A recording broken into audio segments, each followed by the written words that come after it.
All right, ladies and gentlemen, welcome to the Cryptosphere. This is Cryptogenic coming at you. Today is January 6th, and I got to drop this quick video to you before I get out the door. In this video, I want to give you 3 reasons why the SEC cannot destroy XRP, why the SEC lawsuit will not succeed, and why XRP will, in my opinion, from my perspective, do what we all expected it to do and have expected it to do for some time. Okay, 3 reasons why, in my opinion. Now, let me start by saying this is not financial advice. I'm not a financial advisor. I do not have a financial background. I'm telling you, I am a learner. That's how I see myself. I'm constantly learning, gathering data. I'm reading, I'm looking at the market, and these are my perspectives from what I have gathered. Okay, so the reason I'm making this video is because I've had a number of people say to me things like, yes, I do believe XRP is going to do well, but not until the SEC lawsuit thing is worked out, and that's going to take probably 9 months. I don't agree with that assessment, and I'll give you a few reasons why. All right, number one, first and foremost, XRP is not American.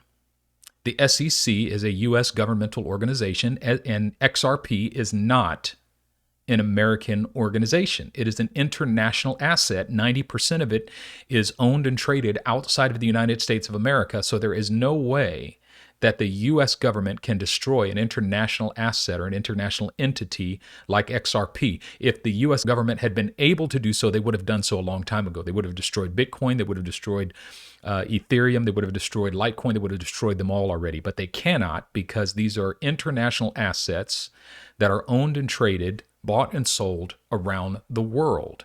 So that is why the value, I mean, think about it. If XRP were strictly American, then this lawsuit would have been much more devastating than it's been. All this lawsuit did was push us back about 3 or 4 weeks in terms of, we were sitting at 22 cents like 3 months ago. I'm sorry, I said 3 or 4 weeks, I meant 3 or 4 months. We were sitting at 22 cents 3 months ago, 2 months ago.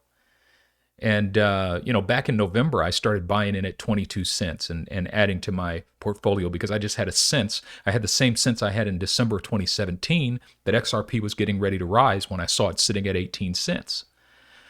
And so it hasn't destroyed it. The news is out. Everybody knows. Everybody, of course, those of us in the XRP community were troubled by it, but it hasn't destroyed it. It can't destroy it because the American government cannot convince an international community of XRP holders, buyers, sellers, traders to dump their bags because of a lawsuit by the SEC. So number one, XRP is not American.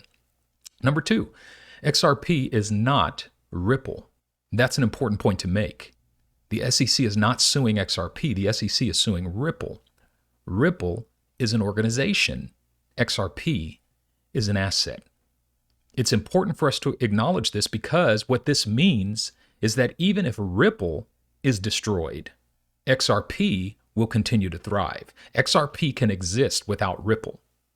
XRP can exist without Ripple. XRP is not dependent upon Ripple for its life.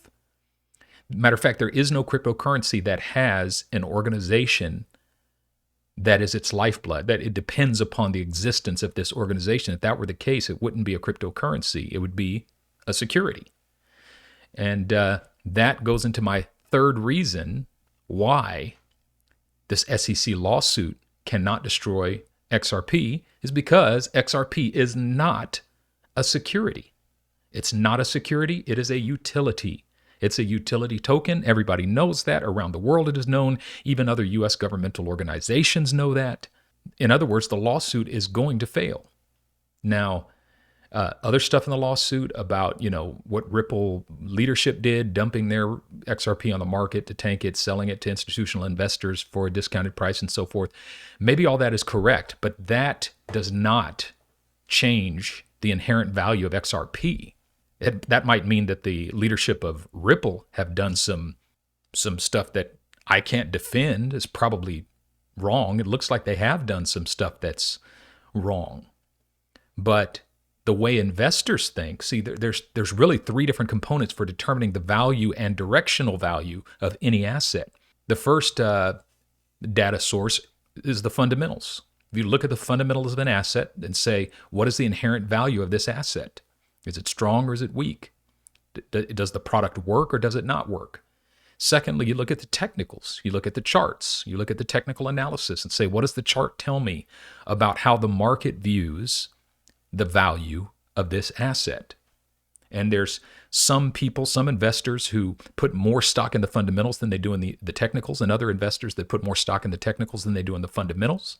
But both of those data points are important for determining both the value and the direction of an asset. But then the third component is the news.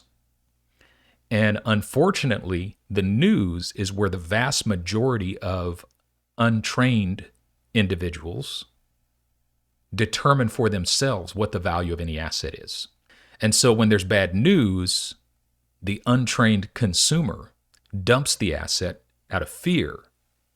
But the trained investor sees bad news on a good asset as an opportunity of a lifetime, which must be grasped within the lifetime of the opportunity. And so what's happening here with XRP is that investors are seeing this asset whose inherent value has not been changed by this lawsuit as an opportunity to buy it up at record low prices. And that's how I perceive it as well. So this is a quick one. I got more to say on this, but I've got to get out the door. So I will leave you with this. Blessings and much love to all of you. This is Cryptogenic signing off.